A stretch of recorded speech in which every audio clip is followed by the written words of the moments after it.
This is The Meaningful Way. I'm your host, Luke Iorio.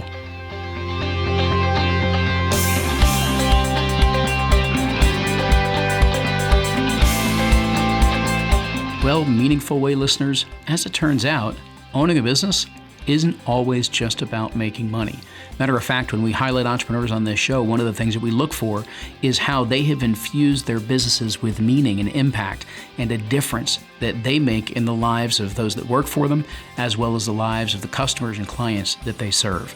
Well, today you're going to hear about a pretty unique journey that is not only what this entrepreneur is up to and the impact that he's having in the world, but how the community that he has helped bring together is having a major impact on communities around the country.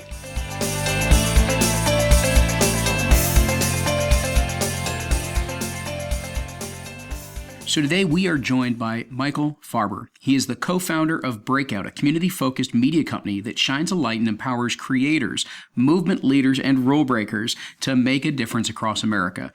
Breakout is headquartered in New York City, but additionally it's active in LA, San Francisco, Miami, Portland, Nashville, Detroit, Baltimore, DC, Atlanta, and soon Chicago, and soon probably many more cities after that.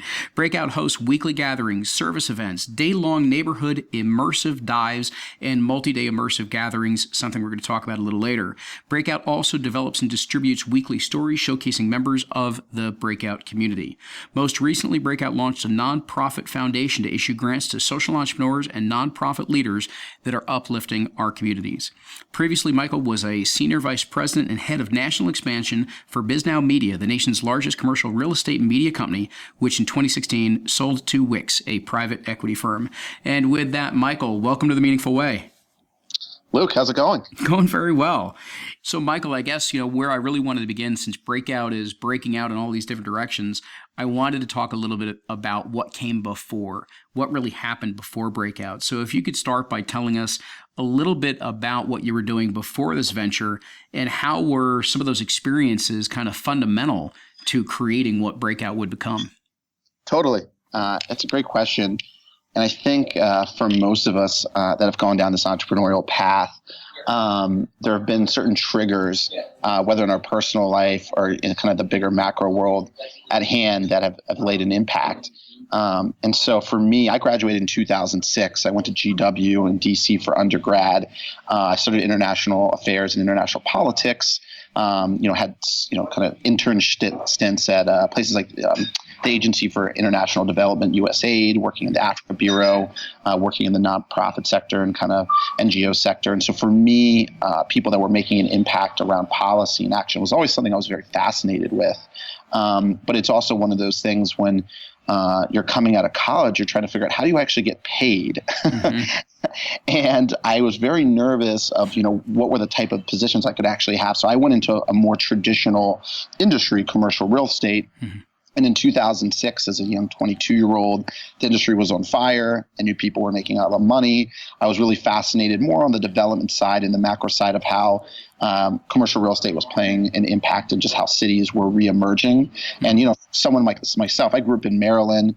When I was younger, Washington, D.C. always had this feel that, maybe you didn't go there or you didn't, crime was bad. In the 90s, it was the murder capital of the country. Mm-hmm. And just as a young suburbanite, that's what you heard. But after living there, I saw the excitement that was happening. So to be a part of commercial real estate, even though I wasn't making a major impact, was still fascinating to me. Mm-hmm. To understand, the new markets, the new frontiers, how developers and financiers were reimagining new places.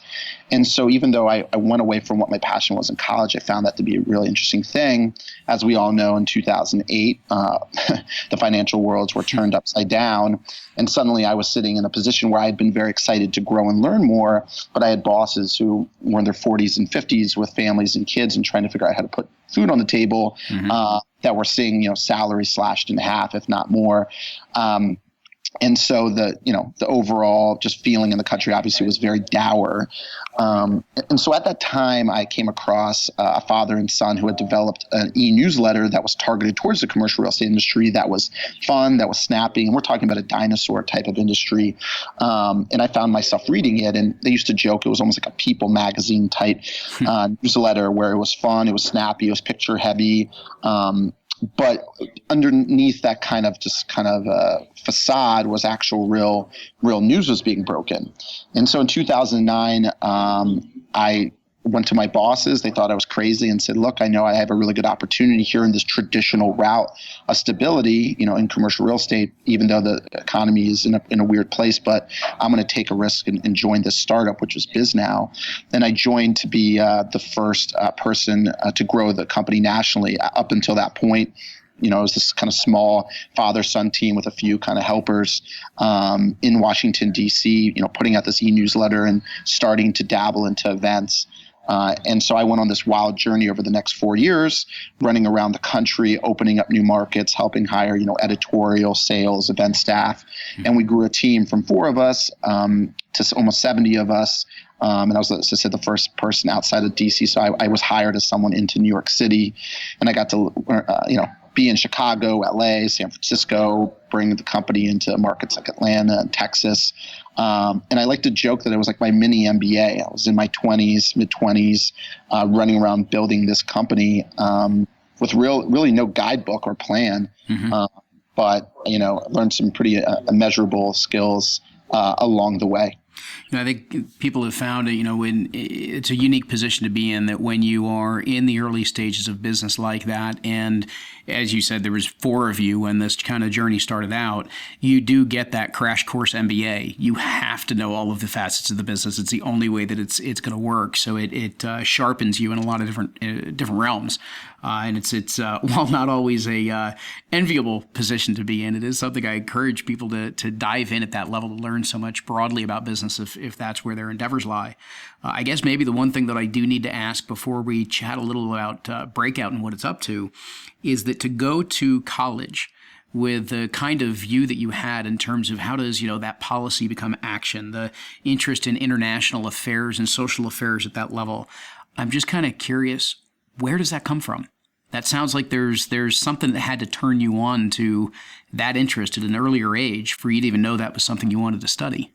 Yeah, that is a great question. It's not something people actually even ask me, but my mother came from Bolivia when she was 13. My grandparents came from Bolivia, and my grandmother came, ended in Bolivia by way of Spain, and like many immigrant families of the 20th century, obviously the 20th century had obviously a lot of upheaval, to say the least, across the world, and civil wars of all different types. But I had a lot of family that along the way was displaced in various different ways, but some that had been very politically active. And so I think when you're a family that comes to America and you have this opportunity to change things, you're coming into affairs in a much different way. So I think policy and politics and the ability to be participatory in a great democracy like we have, I think has been something that's always been at the table, because at times you probably didn't have the mobility, the ability to have such great mobility in some of the other countries. So I would just say that, on my mother's side, kind of our Spanish family, politics and just, the rights of workers and things like this has always been at the forefront of the conversations we've had. And definitely, I think it was probably something that where most families maybe were sitting around in front of the TV watching football, which we definitely have watched football plenty, but world affairs and politics and government were always a central focal point. And my brother, who's 5 years older than me, but we're very close, is in the political atmosphere. Now, granted, he's in the private sector. But these type of conversations were something that was at the forefront of our family. Interesting. So you've got this family background that exposes you to more of these world issues that are going on and the impact that it has, and certainly through even immigrating here and everything else of what that raises. Then you juxtapose that with your success in commercial real estate and then into the newsletter and event side of what it was that you were specifically doing with BizNow. And now take us to Breakout, because these are two important kind of pieces that then culminate with what you're doing now. So what was kind of that final impetus that led you to found Breakout, and tell us a little bit about what truly it is, what it's galvanized around? Totally. So it was a beautiful run being a part of BizNow, and I learned a lot, and very thankful for that time period. I got to a point where I was 29 years old, which obviously is super young in the professional realm, but like I guess many of us right now, that was hungry to do more. And in a sense, I was building community for the commercial real estate space, but the majority of people I was building community for were predominantly, white men above the age of 45 to 50 who had made a tremendous amount of money. And the community we were building was really enabling them to make a lot more money. But that was probably the breaking point. On the flip side, being a 29-year-old who, I got a colleague who was our CEO and running the day-to-day, and then the founder who was the chairman, who were, above me in different roles. But I was running around the country and in many places was kind of the face of the business. And I was constantly training people that were younger than me. But, when you're 29, you want to keep learning. And I just felt like I had hit a wall. So part of it was just a yearning to learn more and advance more professionally. And the second thing was enjoying community building, but realizing I wasn't doing it for the right group. I had this funny moment where I was at the beach, around July 4th weekend in 2013, and I just recognized that I was enjoying life at a high level, but I wasn't doing anything that was feeling very purposeful. And I think I just started thinking about the different things in my life that I really cared about. And so I started putting together just small gatherings of friends from different industries and these round tables and these kind of private kind of dinner series.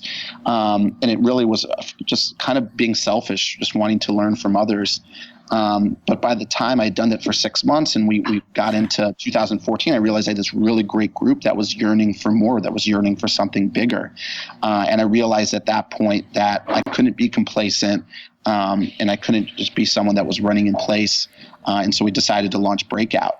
And what's been really beautiful is what started as, a simple community of people looking to learn from one another has really evolved into this platform that we're building that, empowers and showcases people and projects across the country that are making a difference to better our communities. And really, when I think about my original interests and original work, it's blending that side of activism and policy and into, a more structural business programming and content.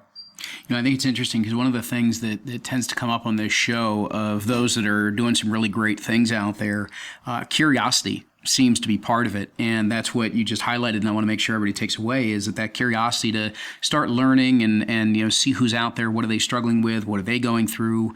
How are they finding that purpose? Led you to create some gatherings. And by putting those gatherings together, you sort of listened to the wind of where it was taking you. And all of a sudden you've got Breakout. You've got something that is unfolding that is doing some pretty extraordinary things. And I really want to encourage people to pay attention to that process and pay attention to what you're beginning to see for yourselves and how are you going to move from that curiosity to explore it further and see exactly where you can take it. And I think one of the many reasons why I wanted to have you on the show to talk about a few things was that I think it's really interesting that this community is built around social entrepreneurship. That's kind of the heart and soul of what's here. And I know there's nonprofits tied in there, but it stems from this social entrepreneurship mindset. And that's who you serve, but it's also who you are. And so I was wondering if you could talk a bit about, what is social entrepreneurship? Because that might be new to some people that are out there. And talk about maybe why you feel this is a segment of business that is growing really rapidly nowadays. Yeah. So, one of the things, we all have our pivotal moments. And I would say one thing to anyone, it's we all have a propensity to, I think, sometimes brainstorm ideas to death. But I think most entrepreneurs know that you just have to start doing and acting. And for us, we just launched really, really quickly. And we knew that we would evolve as we went. And I would say one of the things that was a true eye-opener, but we were fortunate in the fall of 2014 to go to Detroit and see at the ground level what a lot of the businesses and artists and just the general community was up to there. And, at that point they were going through the largest bankruptcy in American history, 50,000 abandoned homes. People weren't able to pay for their water bills. Water was shutting off, their light issues. So on and so forth, just overwhelmingly negative news. And we were fortunate to go there. And of course, there still are plenty of challenges that are happening in Detroit, but we were blown away. And, this is around the time where WhatsApp had just sold for, 16 or 18 billion. And, friends of ours in New York and LA and San Francisco are building out platforms, trying to raise as much money as possible. But sitting in Detroit, we met people that were, creating jackets that doubled as sleeping bags and hiring homeless women to make them. But also creating revenue, making hires. And it was just business after business we were finding, which is these social entrepreneurs, in a sense, that are thinking about real world problems, but also how to scale. Because at the end of the day, consistent issues that most marginalized communities have is how do we create more jobs? So it's not about giving handouts. It's not about it's about creating a real business model, but that how do you do something that you can be proud of and that can have tangible benefits? So we realized along the way that was something that, just excited us and made us feel different and made us feel purposeful. And as we started creating this content, we realized that our friends, no matter how successful they were up and down the ladder, were yearning for something bigger to be a part of. And so it's something where we certainly don't exclude people who are not social entrepreneurs. We have plenty of people who aren't social entrepreneurs, but we certainly felt that it was a glue that all of us wanted to know more about and see how we could be more participatory. And that's been a special thing about the community.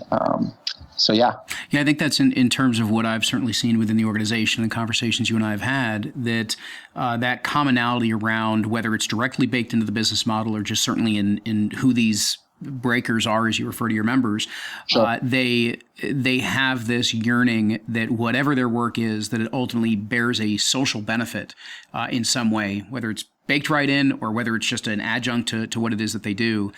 They care about connecting it to the general improvement of the communities and the markets and the people that they serve.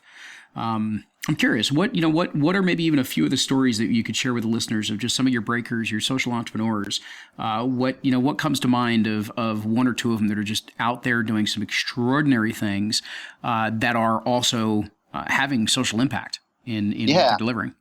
Totally. So, it's funny because we have a few unicorns in the community. So we have some people on the large end. But when I think of just some of the most inspirational people, which the great thing about them is they have the ability not only to make immediate change in their project, but just have reverberations to help all of us as business owners rethink the way that we put our messaging out. One such friend and fellow breaker is our friend in Baltimore. His name is Chris Wilson, and Chris Wilson is someone who grew up in Washington, D.C., a child of, very, very low income situation, grew up with, domestic violence against his mother, people being killed all around him. And so he got into some bad stuff. He started carrying a weapon for protection because he was watching brothers and cousins being shot all around him. This is gang warfare in the early 90s. He had some guys come out and try to put a hit on him. He ended up in a shootout, took someone's life, went in as a youth on a life sentence. And, most people just assumed that they were going to, throw away the keys. Well, he spent the next 16 years of his life, redeeming for that, creating all sorts of programs while he was in the inside, teaching himself 5 languages, up and down the ladder. And his calls that he had a positive delusion that, he had the chance to get out, even though everyone's like, you're never going to get out. Well, he created something which he called his master plan. And 16 years later, the judge gave him the ability to leave. And with just a few $100s, he moved to Baltimore because DC was too expensive, and bought himself like a lawnmower and some general equipment and just started getting to work. Today, a few years later, he now employs dozens of formerly incarcerated men in Baltimore City, trying to get them on the right path. They're doing construction work, partnering with groups like Under Armour and Johns Hopkins, and really, the high rung of Baltimore, but also, going into the community and doing some of the hard work and trying to really tell people and showcase through his work how people turn their life around. So he's creating jobs. He's speaking on, doing the hard work and speaking on behalf of, underfunded communities. He's doing a lot of work now in the criminal justice reform space. He's someone that, is a true role model for the work he's trying to do, because he recognizes that jobs are totally important and his community needs to be self-sustaining. But he's also out there, trying to re-educate people on, things in life aren't just black and white. These issues are very complex. And I think when people put a face to these issues, they can make a big difference. Some of these other things are kind of funny though. I mean, we have, we've had a bunch of different examples of some of these fun things.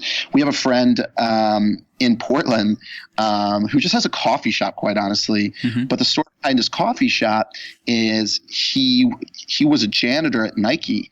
And for 2.5 years, he would work from 3 to 9 and get paid as a janitor. But in the mornings, he would pitch shoe ideas and to anyone who would listen. And after 2.5 years, he finally got one of his ideas accepted and was promoted to be a shoe designer. And so for the next, 4.5, 5 years, he was, one of their main guys. In a very prestigious position that people from all around the world try to be, but he realized at the end of the day that wasn't his passion. His passion was around people and community. And, he's a person of color, and in the Portland community, it's pretty overwhelmingly white, but it didn't mean that there's just not a really great, community there. But even putting race aside, it's kind of hilarious, but people from Adidas and Nike don't even hang out there. It's a big turf war in Portland. And he's created this beautiful coffee shop concept where you walk into the coffee shop and there's shoes. He's got all the coolest sneakers on the wall. And you almost feel like you're in a barber shop because it's the place where the community just comes and they talk shoes and they talk passion, and all the lines, whether it's race or company, are broken down. And now he's looking, and he has a lot of interest to bring this concept to Japan, to LA, to Atlanta. And it just shows the beauty of what community can have.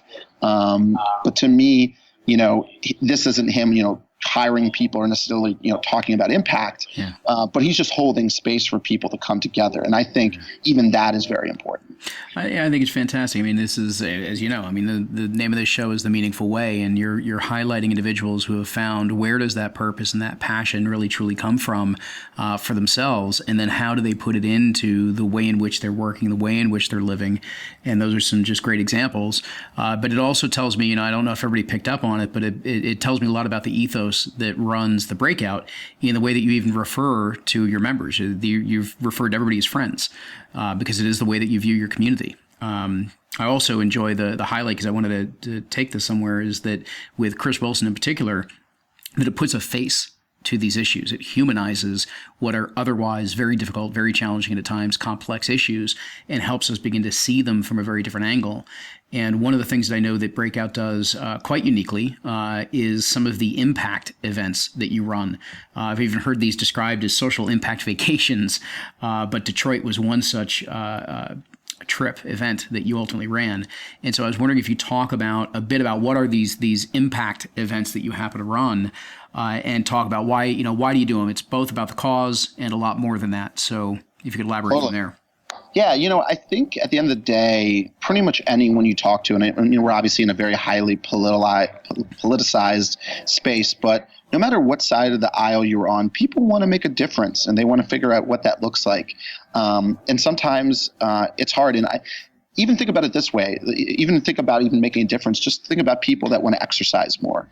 And sometimes it's like just figuring out the way that's the easiest way to exercise, to start doing it. So everything in life I look at is, in a sense, is however you're trying to make a difference, whether it's dieting, impact, so on and so forth. It's about onboarding. And so for us, I see these multi-day trips that we've done, these impact vacations, however people want to call them, as really this great onboarding way for us to bring really great group of people together. And what we realized was, a lot of conferences and events, they take people to South Beach and cruise ships and Vegas, and it all kind of centers around just kind of this high kind of end luxury feel. But for us, we said, if we have the ability to bring together, these 30 under 30 Forbes leaders and unicorn startups and family offices and fashion leaders, what better way to do it than, in a sense, kind of put them to work and put their minds to good use? And so for us, we realized that if we took them out of some of their typical bubbles and into, maybe environments where they might have heard of something, but we could change their perceptions, that we had a real ability. So we right after the riots happened in Baltimore, we took people to Baltimore. We've taken people multiple times to Detroit, and these are these 48 to 72 hour experiences. We kind of joke they're almost like for people familiar with TED Talks, kind of like TED meets the streets. It's inspiring storytelling, and we do it in the locations where things are actually happening, where the change is actually happening. So we're doing it in community centers, we're doing it in barbershops, we're doing it in boxing gyms that double as after school centers for kids who don't have a place to go. And then we're also bringing in local community leaders, so we're ensuring that this isn't just the cool kids from the big cities that are looking just to have a fun time and kind of prance around. We recognize that there's a lot of hostility around this concept of kind of parachuting in and how you can evolve. And so it was something when we went in some of these cities, we at first were very nervous that, we were going to really infuriate the locals and we would be those people. But what we recognized was something that where we could be really actionable was the fact that people that are part of Breakout have a tremendous amount of access to strategy, to growing businesses, to capital, to the press. And it was something that we found that some of the small business owners, social entrepreneurs we were meeting in some of the cities we were visiting just didn't have the same access, but they had the great ideas and they were making an immense difference. So we felt that if we were to highlight them throughout their weekend via workshops, small talks, interactive experiences, that our groups would gel. We would, over time, of course, in the short term, hopefully become true friends, and then we would figure out ways to actually work together. So for us, we worked, for instance, with our friend Amy Peterson in Detroit. She has a company called Rebel Nell, and Rebel Nell creates beautiful jewelry from all the beautiful fallen graffiti all over Detroit. So they take this art, but they hire women who were formerly homeless, and then they help them, empower them into job training, and then create. And they've had a lot of great press, but Amy, while she was building it, she had a lot of questions and needs, and so she was one of the small businesses that we highlighted in one of our first workshops we did. These are multi-hour workshops. You're rolling up the sleeves, you're going through ideas, you're ideating, you're putting ideas forward, and then from there, we ensured that we created an environment and a fabric to continue these conversations. And we have a private app and a private Facebook group and all these different things so these conversations can continue happening. But, the group has helped her land on major TV shows, interviews, all sorts of things. So, firsthand, just from being a part of our community, we've helped her get, in the hands of influencers and press and all these things. As a fashion brand, you really need to get your eyeballs out there for consumption. Right. So that's where we try to be helpful. We recognize that we're not going to necessarily just go into a place and solve the issue between public schools and charter schools. But the one thing our community knows well, and the apples to apples comparison, is how to build a brand and how to build a small business. And so for people that are already on the right course but just need an extra helping hand to, another vantage point, or even just a few helpful introductions, that's something that we can do in spades, and it's easy and it's effective. So take this out, let's say 5, even 10 years from now, when you're sitting out and looking back over the past decade and saying this is where Breakout has been, what is the impact that you're hoping you'll be able to describe at that point? Totally. So what we found is we started as an events company, and now we refer to ourselves as a media company. And even though our storytelling and media component, as someone thinks of in the traditional sense, is probably the smaller side of our business, in the next 5 to 10 years, that's really what we're scaling. And what I think has been beautiful is the fact that we started with events, and I guess I didn't even think about this, but I call these people friends because they are truly my friends. We've created this really strong foundation of people that are creating change, across, we have people in 12, 13 cities.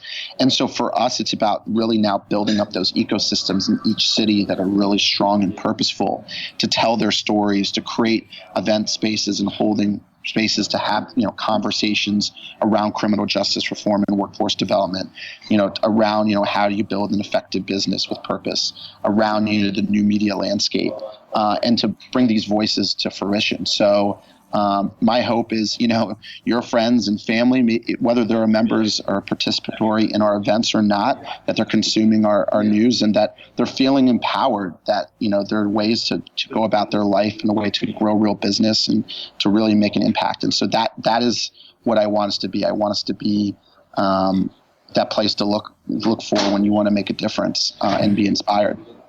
So, Michael, the name of this show, and this is probably the best way to bring it full circle, the name of this show is The Meaningful Way. So if I offer that out to you, meaning what is your meaningful way, what comes to mind? Sure. My meaningful way for me is I look at myself as a bricklayer. And every single day I'm looking to add a brick and to do something that, makes a difference in however small way that is. And so that is my meaningful way. I'm a worker. I like being around the work. I like being around people that are empowered. And my meaningful way is just feeling like I'm living a purposeful life in the action I'm creating and the projects I'm supporting. Well, Michael, I want to thank you for sharing what you have and sharing kind of the inspiration, the stories that are being made up of, and from the Breakout, as well as I can certainly tell you that myself, among many others, are going to be tuning in as you guys grow as a media company, because I think the stories that you have to share, the insights, the lessons, and the different track of learning and what we can do in business and how we can blend all these worlds together is one that's going to be of a lot of interest to a lot of people for a while. So thank you for coming on The Meaningful Way. Thank you, Luke. And for everybody listening in, I just want to encourage you to take a look at this. This is a way of blending meaning, impact, and prosperity. Yes, all of those things can coexist. And so when you surround yourself with these very inspirational people that are turning these issues into innovation and finding ways of making it forward, you will learn, you will expand your mind, you will widen your lens of what it is that you can view as well as what it is that you can do in this world. So if you want to check out more on the Breakout, go to breakout.today. That's breakout.today. See a whole bunch more in terms of what is there to get involved with. And as always, until our next episode, continue to enjoy the journey.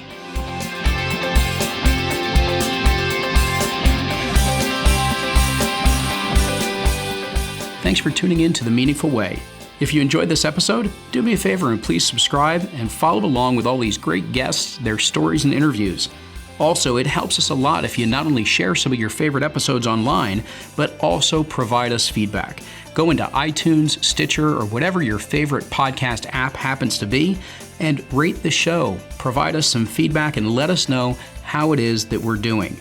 If you want to learn more about what we're up to, whether it be with the iPet Coach Training School, the Live, Lead, Play Network, or even just what's evolving with The Meaningful Way, go on and head on over to lukeiorio.com.